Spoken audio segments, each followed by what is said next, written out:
जम्मू को आप separate state बनाइए और हिंदू नरसंहार के विक्टिम्स को रीसेटल करने के लिए, उनके साथ न्याय करने के लिए कश्मीर को 2 हिस्सों में तोड़िए।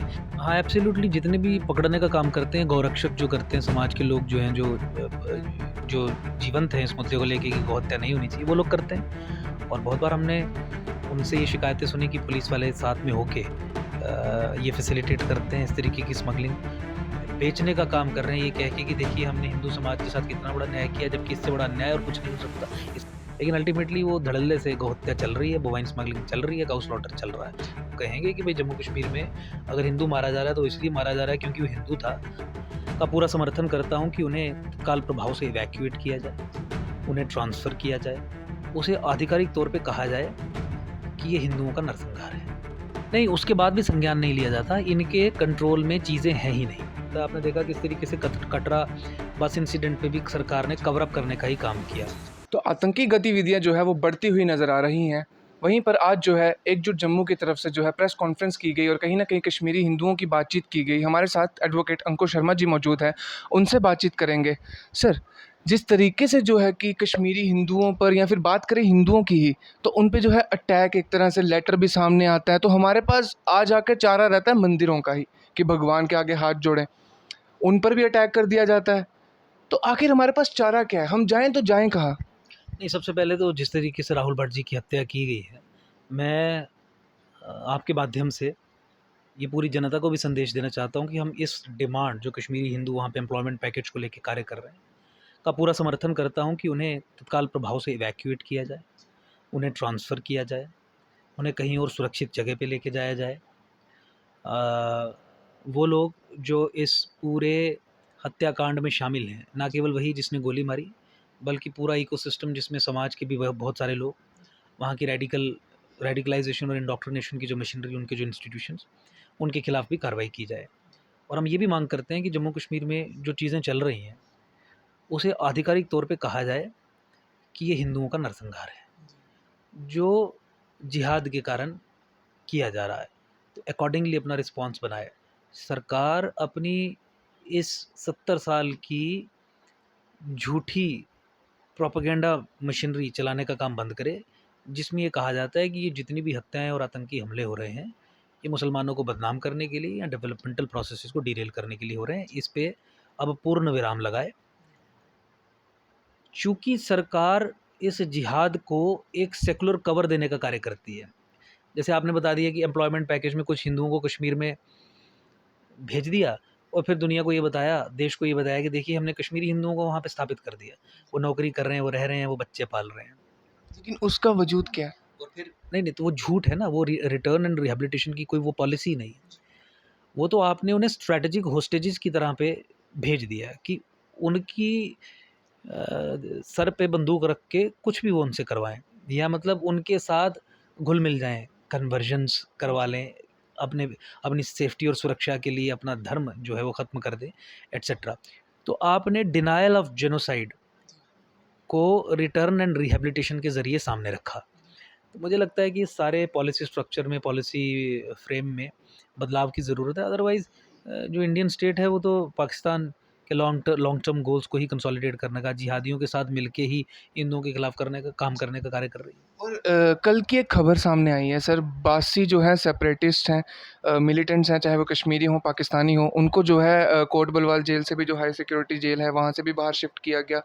और कहीं ना कहीं मार्च 4 को ये चीज़ सामने आई थी कि इंटेलिजेंस एजेंसीज ने जो है रेड डाली थी, और उस रेड में जो है मोबाइल फ़ोन्स पकड़े गए, सोशल मीडिया का यूज़ किया जा रहा था उन मोबाइल फ़ोन्स के थ्रू, सिम कार्ड्स पकड़े गए। और मार्च 4 की बात है सर ये, और उसके बाद से ही आतंकी गतिविधियाँ, सुंजवा में अटैक, आईडी का बरामद होना, कुंजवानी में शेल का बरामद होना, तो कहीं न कहीं मतलब ये चीज़ें होने के बाद जो है वो संज्ञान लेना, कहीं न कहीं ये रीति बनाई जा रही थी कि पहले होने दो, उसके बाद संज्ञान लेंगे, उसके बाद ये चीज़ें सामने आएँगी।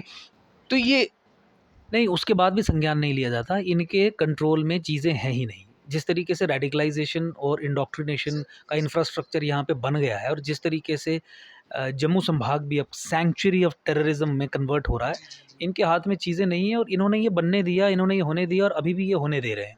मैं ये पूछना चाहता हूँ एक्चुअली इस बात पर कि फेलियर किसका है कि जेल के अंदर जहाँ पर अगर हम इंसाफ अगर मांगते हैं, हम क्या बोलते हैं कि इनको जेल होनी चाहिए, लेकिन जेल के अंदर से ही अपना कारोबार चला रहे हैं, जेल के अंदर से ही अपने रिलेटिव से मिल रहे हैं, ओजीडब्ल्यू के साथ काम कर रहे हैं और नेटवर्क बना रहे हैं। तो पूरा पूरा तंत्र इस तरीके का बना है कि इस तरीके की चीज़ें संभव हो पा रही हैं।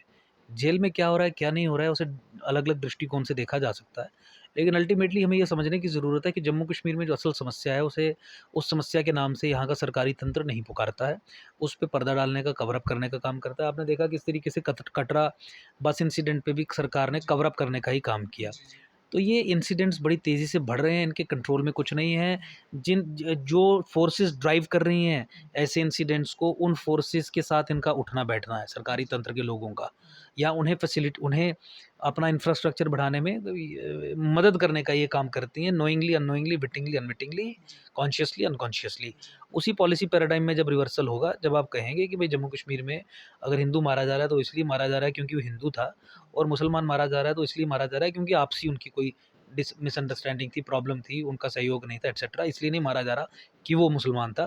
तो असली समस्या का चरित्र आपको समझ आएगा, और उसके बाद ही आप प्रोबेबली एक रिस्पॉन्स मैकेनिज्म क्रिएट कर पाएंगे, जिसके बाद ये चीज़ें होंगी। और इमीडिएटली अगर आपको कुछ करना है तो you can divide, reorganise Jammu Kashmir.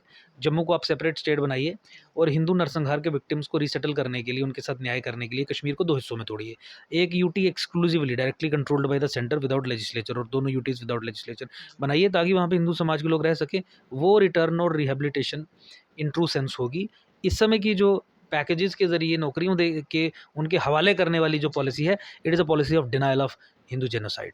और कहीं न कहीं देखा जाए तो 370 के बाद जो है कश्मीरी पंडितों के लिए जो घर भी बनाए गए और उनको भेजा गया, कहीं न कहीं जो इमोशनली है उनकी अटेंशन ली गई, तो आपको लगता है कहीं न कहीं सिर्फ़ वोट गैदर करने के लिए जो है इमोशनली खेला जा रहा है? वोट और बिल्कुल खिलवाड़। हिंदुओं के साथ जो कश्मीर में हुआ या जम्मू संभाग में हुआ लेट 90s 2000 में, जब तक आप उसे आधिकारिक तौर पे नरसंहार घोषित नहीं करेंगे और ट्राइब्यूनल सेटअप करके परपेट्रेटर्स को पनिश नहीं करेंगे, तब तक कश्मीर की परिस्थिति नहीं बदलेगी। आप कश्मीरी हिंदुओं को उसी परिस्थिति में वापस भेज रहे हैं, निहत्थे, असुरक्षित, जो परिस्थिति वहाँ पे 89-90 में बनी थी।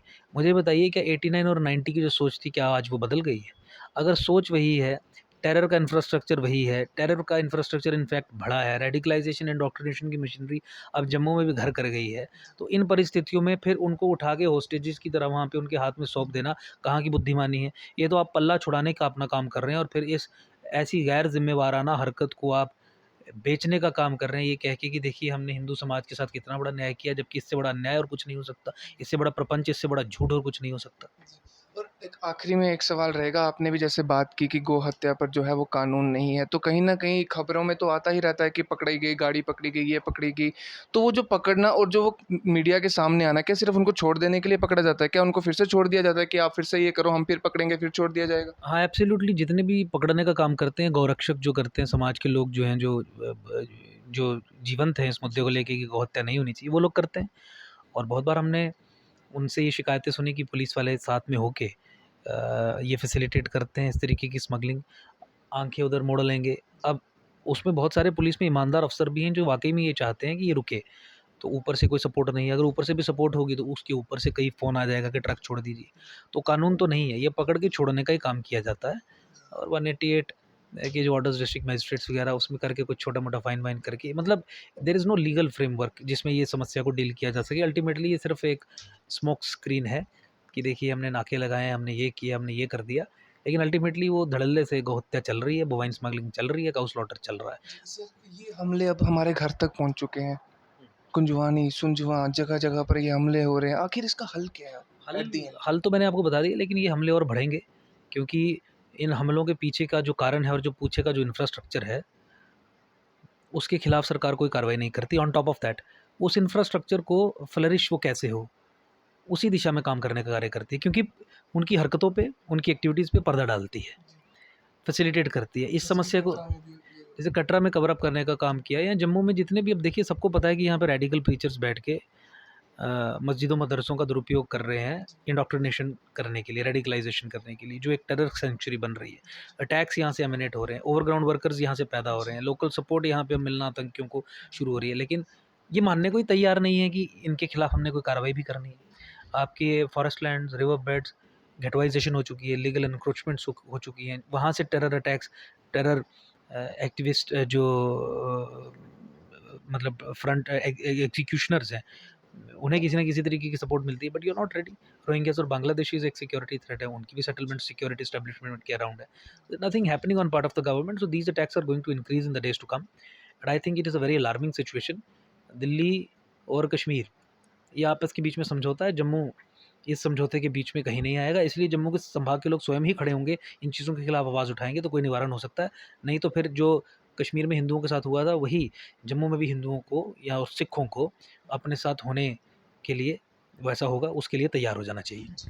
तो हमारे साथ तमाम बातचीत कर रहे थे एडवोकेट अंकुश शर्मा जी। आप देखते रहे टीवी नेशन न्यूज़। दीजिए इजाज़त।